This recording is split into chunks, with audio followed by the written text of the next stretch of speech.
ত্রিপুরার সাবরুম বাসস্ট্যান্ডে ছাড়পত্রের অর্থ আদায়কে কেন্দ্র করে অনিয়ম এবং আর্থিক অসঙ্গতির অভিযোগ উঠেছে। একাংশ গাড়ি চালক এবং বাস মালিকদের দাবি, বাস জিপ চালক সংঘের স্থানীয় এক নেতার সিদ্ধান্তে পূর্বের নিয়ম পরিবর্তন করে অতিরিক্ত অর্থ আদায় করা হচ্ছে, যার ফলে চালক এবং মালিকদের উপরে বাড়তি আর্থিক চাপ তৈরি হচ্ছে। অভিযোগ, আগে সাবরুম বাসস্ট্যান্ড থেকে 30 টাকার একটি ছাড়পত্র নিয়ে আগরতলা পর্যন্ত চলাচল করা যেত এবং পথে অন্য কোথাও আলাদাভাবে অর্থ দিতে হতো না। কিন্তু সম্প্রতি সাবরুম ছাড়পত্রের ফি 10 টাকা করে হলেও মনুবাজারের নতুন করে 30 টাকা আদায় শুরু হয়েছে বলে অভিযোগ। এতে মোট অর্থ প্রদান বেড়ে যাওয়ায় অসন্তোষ ছড়িয়েছে চালক এবং মালিকদের মধ্যে।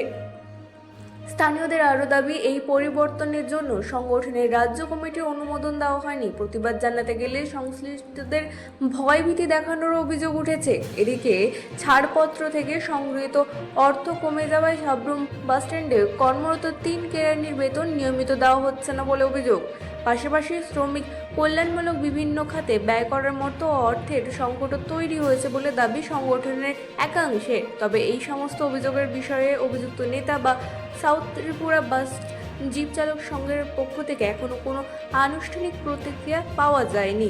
Bureau report, রাতদিন news network. এখন কি ছাড়পত্র নিয়েছেন? ছাড়পত্র নিয়েছেন? এটা কোন জায়গার গাড়ি? আগরতলা তো সাবরুম। সাবরুম থেকে ছাড়পত্র নিয়েছেন। কত টাকা ছাড়পত্র? 10 টাকা। এই ছাড়পত্রর পরে তো আপনাকে আর ছাড়পত্র নিতে হবে না, না? এরপরে মনুবাজার আছে। কত টাকা দিয়ে সেখান থেকে নিতে হবে? 30 টাকা। মনুবাজার স্ট্যান্ড থেকে 30 টাকা। 30 টাকা। এরপরে আগরতলা পর্যন্ত আর কোথাও? না না, আর কোথাও লাগবে না। আচ্ছা, এই যে জিনিসটা, আপনি এই সাবরুম আগরতলা লাইনে কত বছর গাড়ি চালাচ্ছেন? আমি চালাই না, আমি কন্ট্রাক্টরই করি। কন্ট্রাক্টর। আপনি কত বছর ধরে করছেন? বেশি দিন না, বর্ষখানেক। আচ্ছা, এই বছর খানিকের মধ্যে সাবরুম স্ট্যান্ডে তো আপনি আসতেন। আগে কত টাকা করে ছাড়পত্র নিতেন? আগে 30 টাকা। 30 টাকা। আর এরপরে গিয়ে এই ছাড়পত্র নিয়ে আপনারা আগরতলা যেতেন? না না, এখান থেকে আমরা বাইরে নেওয়ার সময় ছাড়পত্র দিতে 30 টাকা রাখতো। হ্যাঁ, এরপরে এরপরে তো আর লাগতো না, ডাইরেক্ট আগরতলা যেতেন। এখন আপনারা আবার কোন জায়গাতে দিতে হইতেছে সাবরুম করে? এখন আমরা সাবরুমতে 10 টাকা, বাইরে মনুবাজার 30 টাকা। মানে সাবরুমে যেটা 30 টাকা দিতেন, এটা এখন 10 টাকা হয়ে গেছে। আর আবার মনুবাজার গিয়ে আপনাদেরকে এক্সট্রা 30 টাকা দিতে হইতেছে। এক্সট্রা না, এটা আগে আসিল না, এখন নতুন করে আর কি। নতুন করে ওইখানে 30 টাকা দিতে হইতেছে। ওইটা আবার কিসের টাকা? এটা আমরা ইয়ে আছে, ব্রাঞ্চ আছে, অফিস আছে। কার অফিস এটা? এটা কোন তো- সংস্থা? আর আমরা বাসের অফিস আর কি, অত কোথাও নেই। বাস জিপ চালক সংঘের? এরকম না, বাসের অফিস আর কি। আচ্ছা, ওটা লোক আছে না, কেরানি আছে। এখানেও তো কেরানি আছে না? হ্যাঁ। বলুন তো আপনাদের। পরপর দুদিনের এই টানা বৃষ্টিতে আমরা তো সকালে উঠেই চিন্তায় পড়ে গিয়েছি। আমাদের মাঠের ফসলপাতি সব শেষ। পটল, কাঁকরোল, পাট, ধান যা যেখানে আছে সব পানির তলায় তলিয়ে গেছে। আমাদের পাট কাটার মতো হয়েছে, সেখানে এখন কাটার কোনো উপায় নেই, সব পচে নষ্ট হয়ে যাচ্ছে। এমতো অবস্থায় আমাদের সরকার যদি আমাদের পাশে একটু দাঁড়ায়, আমরা উপকৃত হব। এই যে আপনারা এই যে এতগুলো চাষ করেছিলেন, এগুলো এই টাকাগুলো কোথা থেকে পেয়েছিলেন? এখানকার টাকা আমাদের ঋণ করা আছে, লোন নেওয়া আছে। আমাদের সবজি বিক্রি করি, লোন চালাই, কিন্তু এমতো অবস্থায় লোন চালানো আমাদের পক্ষে অত্যন্ত কষ্টকর। আচ্ছা, মানে কি কি ক্ষতি হয়েছে আপনাদের? আমাদের সিম পুঁতেছিলাম, সিমগুলো সব বুড়ি গিয়েছে, কাকুরের মাচান বুড়ি গিয়েছে, পাট কাটার মতো হয়েছে, সে পাট আর কাটতে পারবো না, গলা সমান পানি পাট খেতে। সে এমতো অবস্থায় পাট পচে নষ্ট হয়ে যাবে, কিন্তু আমরা পাট বাড়ি নিয়ে আসতে পারবো না। মানে খুব ক্ষতি হলো। খুব ক্ষতি, অনেক ক্ষতি। কি চাইছেন এখন আপনারা? আমাদের যদি সরকার একটু যদি আমাদের পাশে দাঁড়ায়, আমরা খুব উপকৃত হব। আচ্ছা, এই গ্রামটার নাম কি? গ্রাম আটলিয়া। আপনার নাম কি? আজিজুর রহমান। পরপর টানা বৃষ্টিতে আমাদের এলাকায় একে একটু ডুবো জায়গা, তার মধ্যে এই যা বর্ষা হয়েছে তাতে আমাদের কাঁকরোল, পটল, বেগুন, পেঁপে আমাদের ব্যাপক ক্ষতি হয়েছে। আমরা ব্যাংকের থেকে ঋণ ফিন নিয়ে আমরা এই চাষবাস করি, তাতে এখন ঋণ দেবো কী করে? আমাদের মাথায় এখন যন্ত্রণা, আমাদের খাওয়া ঘুম উড়ে গেছে আজ দুদিনের মধ্যে। আচ্ছা, এই যে মানে এই যে কি কি ক্ষতি হলো আপনাদের?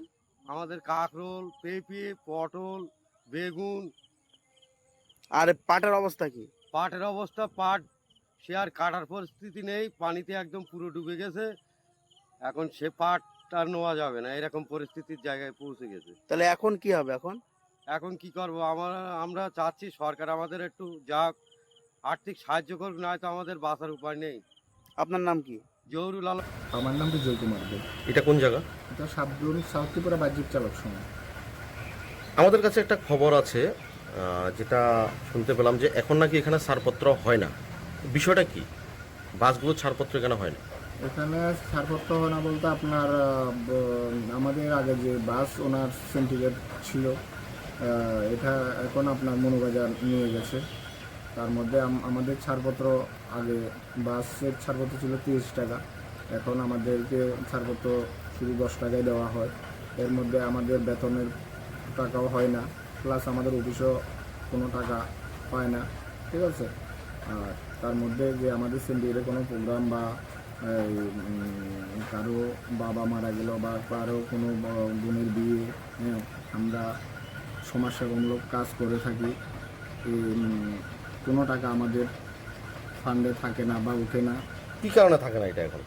থাকে না বলতে আমাদের সিন্ডিকেট তো বাস ওনার সিন্ডিকেট আগে সাবরুমেই ছিল, এখন তো মনোবাজার নতুন করে ওখানে নিয়ে গেছে, যার জন্য আমাদের ফান্ডে আমাদের নিজেদের যে আমরা 3 জন কেরানি আমাদের বেতনে হয় না। কত মাস বেতন ঠিকভাবে পাচ্ছেন না? হ্যাঁ, কতদিন বেতন পাচ্ছেন না ঠিকভাবে? ওই তো 2 মাস যাবত। এটা এখান থেকে নিয়ে যাওয়া হয়েছে কতদিন হয়েছে? তো 2 মাস এখনো হয়নি, গত মাসে নিয়ে গেছে। আচ্ছা, তো আগে কত টাকা করে ছাড়পত্র নিত? আগে আমাদের ছোট গাড়ির ক্ষেত্রে ছিল 10 টাকা, আর বাসের ক্ষেত্রে 30 টাকা ছিল।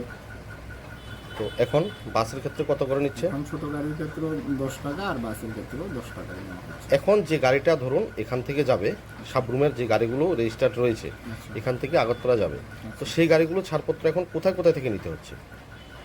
তো আমাদের এখানে তো 10 টাকা করে ছাড়পত্র নিয়ে যায়, প্লাস মনুবাজার থেকে আবার ছাড়পত্র নিতে হয়। মনুবাজার কত টাকা দিয়ে নিতে হচ্ছে বলে আপনি শুনছেন?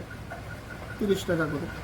এখন সেটা হচ্ছে না। এটা হচ্ছে না, প্লাস আমাদের সংগঠনেরও কোনো টাকা পয়সা থাকছে না, বা কোনো আমরা উন্নয়নমূলক বা কোনো কাজে আমরা এগোতে পারছি না।